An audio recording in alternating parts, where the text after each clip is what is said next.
자, 다음은 정성적, 정량적 분석 중 확률 사상의 계산에 대해서 배워보도록 하겠습니다. 확률 사상을 구하기 위해서는 총 두 가지가 있다 생각해주면 되는데 곱과 합이 있다라고 생각해주면 되겠습니다. 자, 그래서 곱은 뭐라고 생각하면 되냐면 직렬이다. 그럼 반대로 합은 직렬의 반대인 병렬이다 라고 생각을 해주면 되겠죠. 자, 다음과 같은 사상이 있습니다. A에는 이러한 모양, 반달 모양으로 생겼죠. 반달 모양일 경우에는 직렬로서 AND 게이트다라고 봐주시면 되겠고, 그 다음에 이렇게 초승달 모양일 경우에는 직렬과 반대인 병렬 형태로서 AND가 아닌 OR 게이트가 된다라고 봐주시면 되겠습니다. 자, AND 게이트일 경우에는 직렬이기 때문에 그대로 곱해서 계산한다라고 생각해주면 되겠고, 그 일반적으로 어떠한 공정을 봤을 때, 자, 이런 식으로 직렬일 경우에는 이런 식으로 연결되어 있다는 걸 알 수가 있습니다. 예를 들어 여기에 스위치가 있고 이쪽에 전구가 있다고 보도록 할 때 이렇게 통과를 해야지만 스위치를 켰을 때 전구에 불이 들어온다라고 볼 수가 있겠습니다. 따라서 어느 하나가 고장나게 되면 전구는 작동하지 않기 때문에 두 가지를 그대로 곱해야만이 그대로 확률로 작용을 한다라고 볼 수가 있겠죠. 자, 그래서 단순하게 곱하는 걸로 외운다라기보다는 이러한 공정을 생각해주면 되겠습니다. 자, 그러면 1번에는 0.1이고 2번에는 0.2로 주어져 있기 때문에 그대로 곱하게 되면 0.1 곱하기 0.2가 돼서 0.0이라는 값이 나오게 됩니다. 자, 그럼 반대로 병렬일 경우를 생각해보게 되면 다른 공정을 한번 그려보도록 할게요. 병렬일 경우에는 이런 식으로 연결되어 있다라고 볼 수 있겠죠. 그래서 이쪽에 스위치가 있고 이쪽에 전구가 있다고 보도록 하겠습니다. 자, 지금 통과하게 되면 위쪽으로도 가게 되고 아래쪽으로도 가게 되는데 위쪽이 만약 고장난다고 하더라도 아래쪽으로 전류가 흐르기 때문에 전구가 작동한다라고 볼 수가 있겠습니다. 따라서 직렬처럼 그대로 곱하는 것이 아닌 아래와 같이 1 가로 동그라미 1 동그라미 2로 곱해서 계산을 한다라고 봐주시면 되겠죠. 자, 직렬 같은 경우에는 단순하게 외우면 되겠지만 병렬 같은 경우에는 모양이 좀 다르기 때문에 따로 정리해서 많이 봐주시는 게 좋습니다. 자, 그래서 지금도 마찬가지로 1번은 0.1로 주어져 있고 2번은 0.2로 주어져 있죠. 따라서 1번에는 0.1을 대입하고 2번에는 0.1을 대입하면 1-0.9 곱하기 0.8이 돼서 0.28이라는 값이 나온다라고 볼 수가 있겠습니다. 자, 우측에 있는 기출문제를 보게 되면 해설 부분이 좀 잘렸기 때문에 같이 한번 풀어보도록 할게요. 자, 문제를 풀 때는 항상 아래쪽에서 위로 올라간다라고 생각을 해주시면 되겠습니다. 자, 그럼 먼저 A에 대한 발생 확률을 먼저 구해보도록 할게요. 지금 보게 되면 AND 게이트로 연결이 되어 있기 때문에 무슨 연결이다? 그렇죠. 직렬 연결이다 라는 걸 알 수가 있습니다. 직렬이기 때문에 1번과 2번을 그대로 곱해주면 되겠죠. 자, 그래서 위쪽에다 해설을 그대로 써보게 되면 자, 그럼 A라는 사상의 확률은 어떻게 된다? 1번과 2번을 곱한 것이기 때문에 0.01로 곱하기 0.02라는 값이 된다는 걸 알 수가 있고, 자, 그 다음에 A 값은 아직 계산하지 말고 그대로 두시면 됩니다. 자, 그 다음에 T에 걸려있는 것이 A와 3번이 되겠습니다. 그리고 어떻게 걸려있냐면 OR 게이트, 즉 병렬로 걸려있다라는 걸 알 수가 있겠죠. 자, 그러면 OR 게이트로 걸려있기 때문에 어떤 식으로 계산한다? T는 어떻게 구할 수 있다? 1-A 1-3번으로 구할 수가 있겠죠. 자, A 값은 우리가 0.01로 곱하기 0.02이기 때문에 여기다 대입을 하고 3번에는 뭐를 대입한다? 0.05로 주어져 있기 때문에 0.05를 대입해서 계산을 하게 되면 0.0503이라는 값이 나오게 됩니다. 자, 이렇게 계산 문제를 풀다 보면 소수점이 아주 길게 나오는 경우가 있는데 저는 항상 소수점 넷째 자리나 둘째 자리까지 표현을 해드릴 겁니다. 왜냐하면 풀이에는 항상 소수점 넷째 자리까지 표현을 해야 되고 그 다음에 확률일 경우에는 퍼센트로 바꿔서도 나올 수 있기 때문에 소수점 넷째 자리나 둘째 자리로 표현할 수 있다라고 생각을 해주시면 되겠습니다. 자, 그럼 아래쪽에 있는 불대수 법칙에 대해서 보도록 할게요. 자, 불대수 법칙은 이 모든 것을 외우는 것은 솔직히 어렵기 때문에 특정 포인트들만 외워보도록 할게요. 첫 번째는 동정 법칙에 A 플러스 A는 A가 되고 그 다음에 AA는 A가 된다. 불대수 법칙을 사용할 때는 우리가 알고 있는 사칙 연산과는 다르다라고 생각을 하면서 접근을 해주셔야 되겠고, 교환 법칙이 성립이 되겠죠. A, B는 B, A가 되겠고 A 플러스 B는 B 플러스 A와 같다. 그 다음에 아래쪽에 있는 항등 법칙, A 곱하기 0은 0이 되고 A 플러스 1은 1이 되며 A 곱하기 1은 A. 그 다음에 뒤쪽에 있는 a와 a 역수에 대한 것을 1, 그 다음에 두 개를 곱하게 되면 0이 된다라고 봐주시면 되겠죠. 자, 이게 반대되는 값이다라고 봐주시면 되겠습니다. 바가 있으면. 자, 이런 식으로 중요한 것들만 외워주시고 나머지 부분에 대해서는 그냥 포기하지 말고 그냥 가볍게 읽고 정독을 해주시면 되겠습니다. 먼저 컷셋에 대한 정의를 보도록 하겠습니다. 컷셋은 무엇이냐면 정상사상을 발생시키는 기본 사상의 집합으로 그 안에 포함되는 모든 기본 사상이 발생할 때 그때의 정상사상을 발생시키는 기본 사상의 집합이 되겠습니다. 그 다음에 두 번째 미니멀 컷셋은 컷셋의 더 축소판이라고 생각을 해주면 되겠죠. 그래서 시스템의 위험성을 표현할 수 있고 최소한의 컷셋으로 시스템의 위험성을 표현하게 되는 것입니다. 또한 컷셋 중에 타 컷셋을 포함하고 있는 것을 배제하고 남은 컷셋을 의미하는 것이 미니멀 컷셋이 되는 것이죠. 그 다음 세 번째 패스셋은 컷셋과 반대다라고 생각을 해주면 되는데 모든 기본 사상이 일어나지 않았을 때 처음으로 정상 사상이 일어나지 않는 기본 사상의 조합이다 정도 밑줄 쳐주시면 됩니다. 그 다음 마찬가지로 미니멀 패스셋은 시스템의 신뢰성을 나타내는 것이고 이것은 또한 시스템의 성능을 살리는 것라고 생각해 주시면 됩니다. 시스템의 성질보다는 기능을 살려주는 것. 이 정도만 체크하고 넘어가도록 하겠습니다.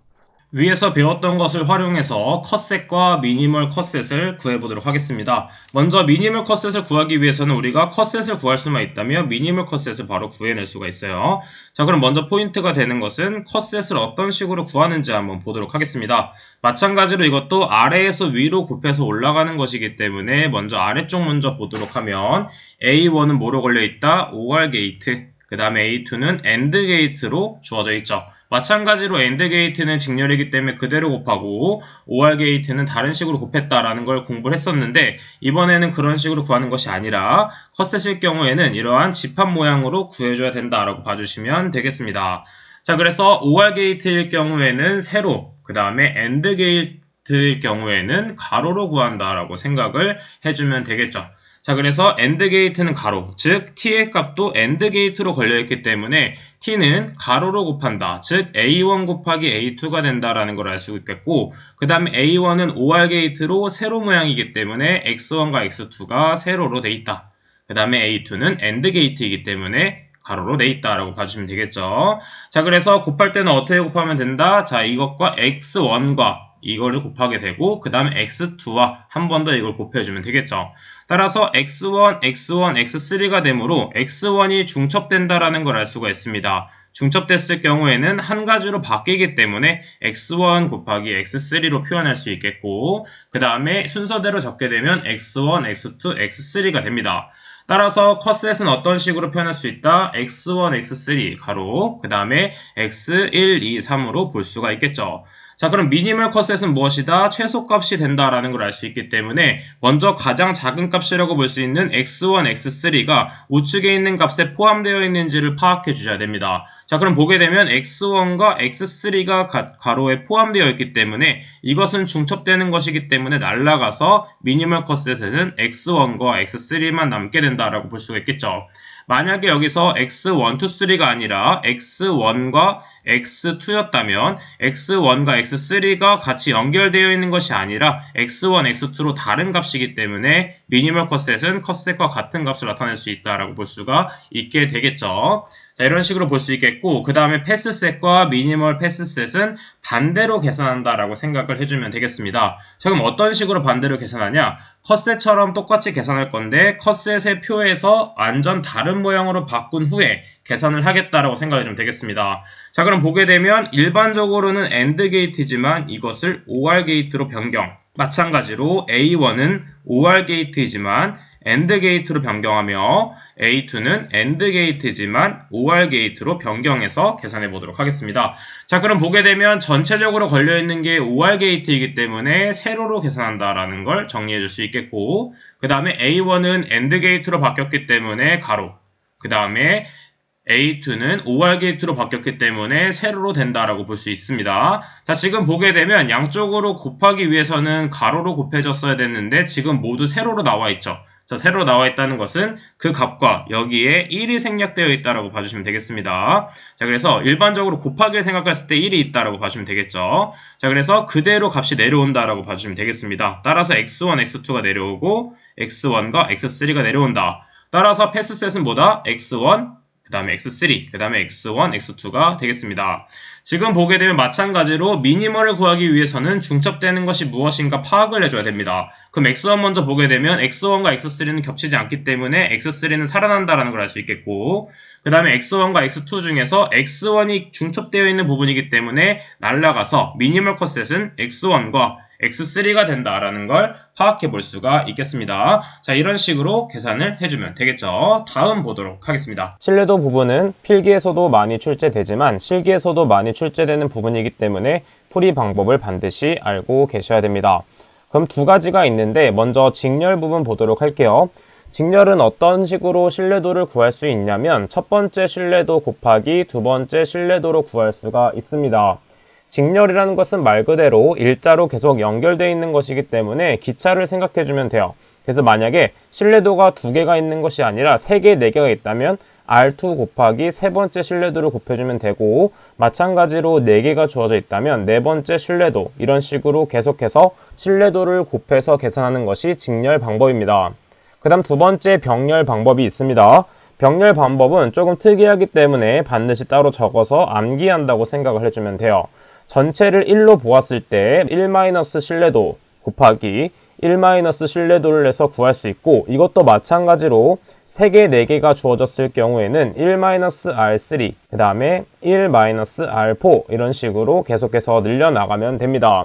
이렇게 계산 문제가 주어진 경우에는 암기를 하는 것도 중요하지만 계산 문제를 많이 접함으로 해서 스스로 터득하는 부분이 정말 중요한 포인트가 됩니다.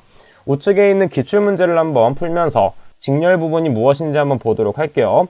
인간의 신뢰도가 0.6, 기계의 신뢰도가 0.9로 나와 있을 경우 인간과 기계가 직렬체제로 작업할 때의 신뢰도를 구하시오. 직렬체제의 신뢰도는 기차를 떠올리면 됐었고 계속해서 곱해 나간다라고 제가 설명을 드렸습니다. 따라서 작업할 때의 신뢰도는 인간의 신뢰도인 0.6 곱하기 기계의 신뢰도 0.9를 내서 0.54가 나오게 됩니다. 계산기에 입력하면 그대로 나오는 부분이기 때문에 이 부분은 어렵지가 않고 밑에 부분은 직렬과 병렬이 합쳐져 있는 문제입니다.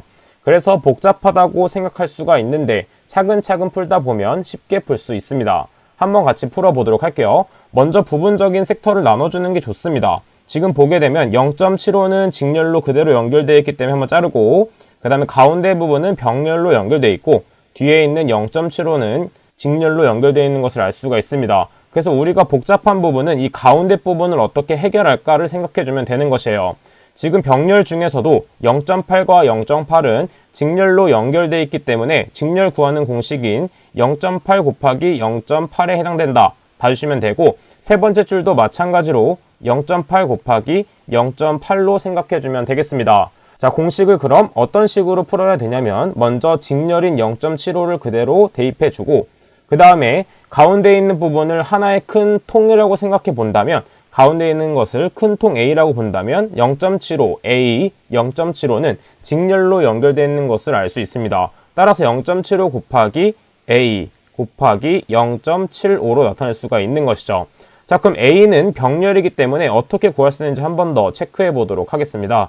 병렬은 어떻게 구했냐면 1- 그 다음 첫 번째가 0.8 곱하기 0.8이기 때문에 1-0.8 곱하기 0.8, 그 다음에 계속해서 곱해주면 됩니다. 그 다음은 0.9이기 때문에 1-0.9, 그 다음에 마지막은 0.8 곱하기 0.8이기 때문에 1-0.8 곱하기 0.8을 한 다음에 대입해 주시면 되겠습니다. 이때 계산기에 대입할 때 주의해야 될 점은 연산법을 따라야 되기 때문에 여기에 괄호를 쳐주고 계산을 해야 된다는 점만 입력해 주시면 되겠습니다. 좌측에 있는 설비의 신뢰도 부분 한번 체크해 보도록 할게요. 직렬은 앞에서 설명드렸던 것처럼 계속 연결되어 있는 부분이기 때문에 모든 요소가 정상일 때만 전체 시스템이 정상 가동한다는 것을 알 수 있습니다. 왜냐하면 R1이라는 것이 잘 작동을 하더라도 R2가 작동하지 않는다면 R3 또한 작동하지 않게 되는 것을 말하게 되죠. 따라서 수명이 가장 짧은 요소의 수명이 전체 시스템의 수명을 결정하게 됩니다. 왜냐하면 다른 거 수명이 10일이고 5일이고 10일이라고 하더라도 5일 뒤면은 이 R2가 고장나기 때문에 전체적인 시스템이 가동 안 된다는 것을 알 수가 있습니다. 그럼 반대로 병렬 부분은 각자의 회로가 따로 있기 때문에 모든 요소가 고장이 날 때만 전체 시스템이 고장 난다는 것이고 R2가 고장 났다고 하더라도 이 시스템은 작동하게 된다라는 것을 알 수가 있습니다. 하지만 똑같은 방법으로 처리되진 않고 그 처리되는 양은 줄어들 수밖에 없겠죠. 그 다음 한 가지 추가로 수명이 가장 긴 요소의 수명이 전체 시스템의 수명을 결정하게 됩니다. 왜냐하면 R1이 10일, R2가 5일, R3가 7일이라고 하면 10일 될 때까지도 계속 회로가 돌아가는 것이기 때문에 전체 시스템의 수명은 수명이 가장 긴 요소의 수명이 결정한다라고 암기를 해주시면 되겠습니다.